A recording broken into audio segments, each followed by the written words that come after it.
Yeah, I have got a nice room in my back of my shop.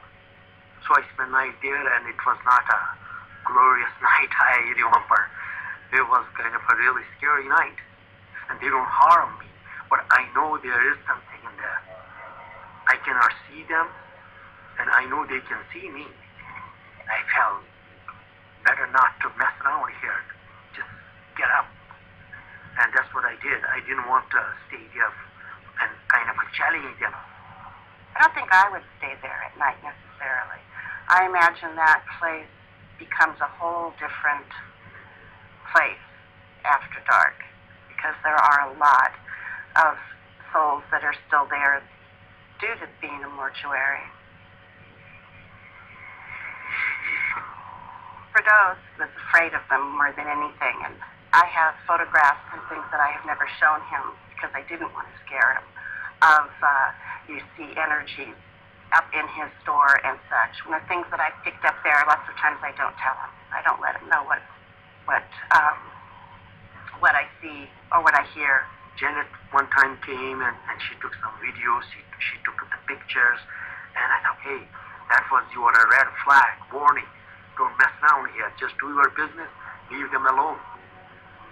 The energy was so strong, and I felt a coldness on my arm, and then it slowly progressed around my back and then all encompassed me. It's a cold like you've never felt in your life ever. It's to your bones. Your bones are cold. It kept getting colder and colder and colder, and you could see my breath. My teeth were chattering, but I would walk through that basement and it would follow me, and I wouldn't come right back. When it first starts, the whole room fills up with a mist, and then this little being starts to formulate, and this little white entity is coming closer and closer and closer, and then out of the darkness comes this huge claw, almost like a saber-toothed tiger claw, and it swipes at this little entity, and it backs up and disappears. But I have no idea what it is. I've never seen anything like this claw. When I first saw it, it really frightened me. When we got the video of the claw, I did not show that to him until, probably almost a year later. I didn't want him to know that was down there and be afraid of that. I was scared to death, even to go down and... Okay, so with this testimony here, again, you see that this woman, she can't even make the connection that what she thinks the spirits of this prostitute's body and lover somehow connect to the spirits and orbs that she's finding on camera and video. That's because they have nothing to do with one another. What again that we're seeing is that with this mist, it brings forth other spirits with it, including the orbs that you saw in the previous slides that she was talking about, and these luminous orbs, plus this beast here, this claw-like beast. The only word I can give it is that it's a beast. And remember, in the previous video, we just saw a woman who just saw a mist with claw down her back. And you can see here, this woman is testifying to what a video she captured, where claws are manifested out of these dark shadows, taking a swipe at another entity.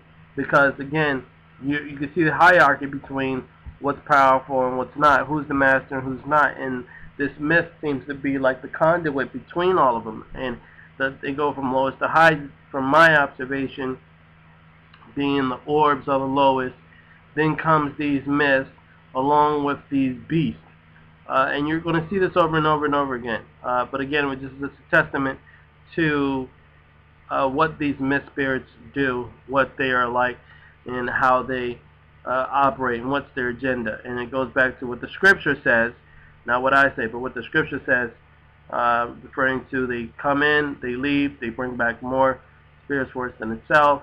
They want to be like God, doing anything to do that, and they want to also possess a person or possess a place that they can call their sanctuary where they could be worshipped. Okay, let's move on.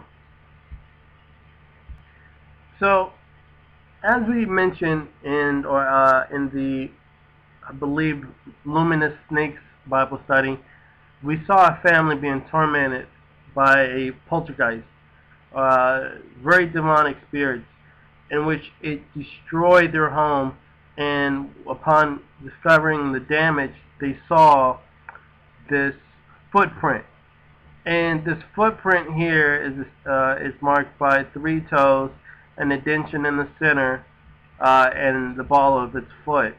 Now the thing about it that's so remarkable, when I discovered this video and this testimony, and this is the actual photo of what was captured in the home. What is so remarkable is that it corroborates this video, totally different from a video captured in a basement where the woman describes a mist followed by a luminous spirit and another spirit that manifests itself and comes out as a claw taking a strike at the more subservient one.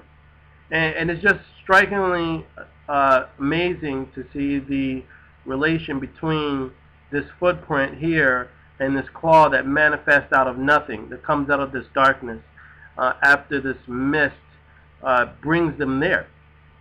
So I just wanted you to see that there is a correlation between what this mist can do. But let's move on to scriptures here. So, unclean spirits seek rest within human beings, men and women, along dry and deserted places where they can call it their own. So I just want to make clear again where they are trying to find residence at, where they are trying to call a place of their own, a dwelling of their own. And you see here, when Mark, it says, when an unclean spirit goes out of a man, he goes through dry places seeking rest and finds none. Dry places. Okay? Then it says here, now when a man was in the synagogues with the unclean spirits, he cried out. So we see that not only do they seek rest in dry places, they also go inside of men. Then it says here in Luke, and a certain woman who had been healed of evil spirits and infirmities, Mary called Magdalene, out of whom had 7 demons. And they also go into women. So we see that the dwelling places that they seek, or the targets that they go after, are dry places, deserted places, places that are abandoned, okay, like basements, empty homes, cemeteries, and such. And then we see here also, they also do the same for a man, and they also do the same for a woman. Now, you could ask yourself, what's the similarity between dry places compared to a man and a woman? Well, a person who's dry doesn't produce fruit, just like a desert. A person who doesn't produce fruit, a desert doesn't produce fruit, as an empty man doesn't produce fruit, or an empty woman doesn't produce fruit. So the comparison here is that a person who lacks anything good, a person who is empty on the inside, or a woman who is empty on the inside, or a woman who does not produce any good fruit, is a primary target that these unclean spirits seek. So the correlation between this is that they seek to find places where a person is empty or less resistant, or will be less resistant upon trying to take advantage of them or trying to take possession of them. So that's what you're finding here, is they look for folks who are considered dry on the inside, a dry place. So let's move on. So in addition to spirits wanting to seek rest in dry places and not finding any, they'll go back to where they just left, or they go inside of a man or a woman who's dry on the inside. But another hallmark of spirits is that when they're possessed, demons seem to dwell where death is apparent in terms of human corpses.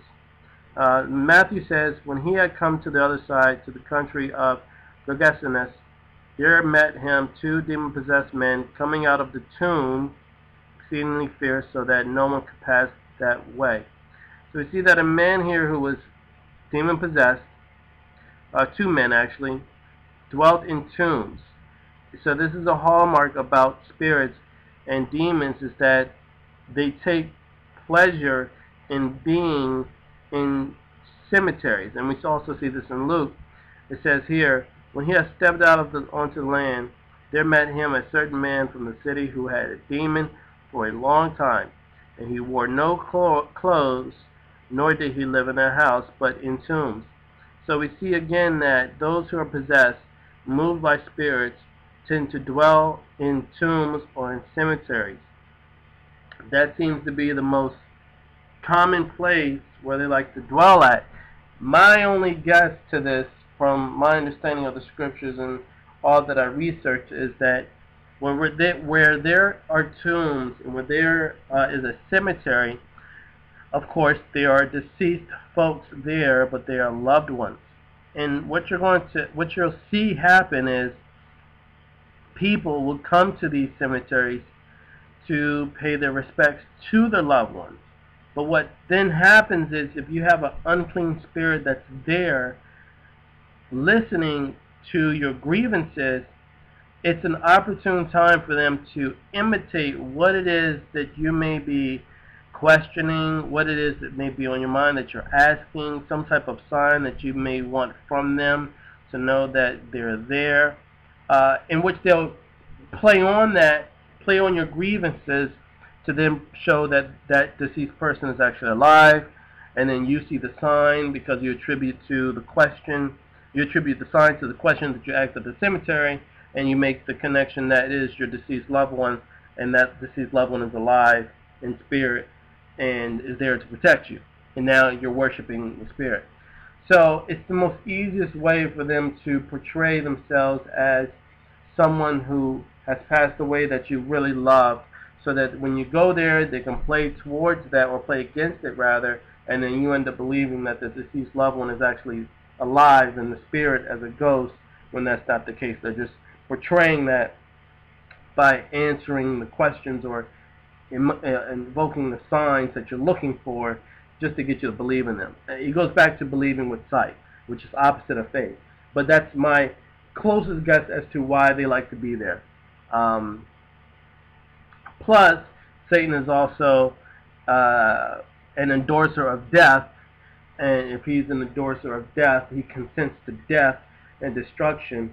It makes only perfect sense that they would be in a place where death is seemingly seen everywhere, and that's a cemetery as well. Okay, so let's move on. Okay, so here we go.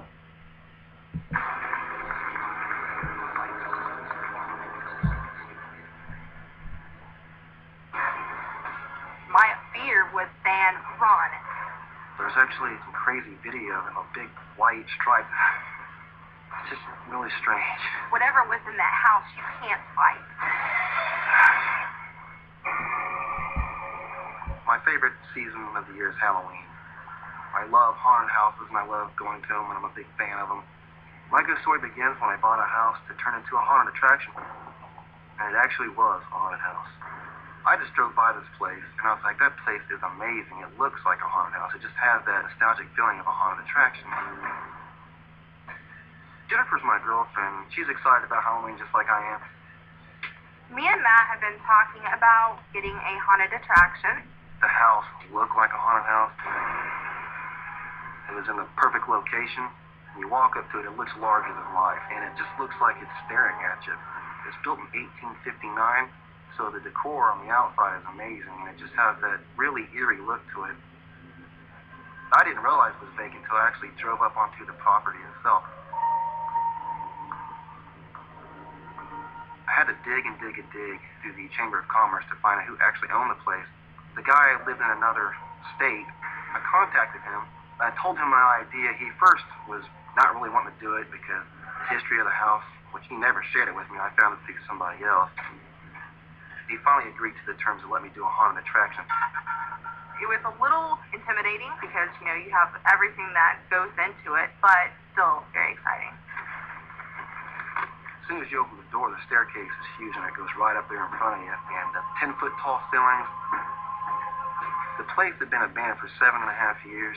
Needless to say, we didn't have to spend a lot of money on the spider webs. There's no electricity in the house whatsoever. It's pitch black. All I have is a flashlight. I'm drilling holes in the wall, and I pull my drill back, and I hear a little girl behind me say, "Why are you doing that?" At that point, my drill was on the floor, and it just shot across the room. I thought it was Jennifer.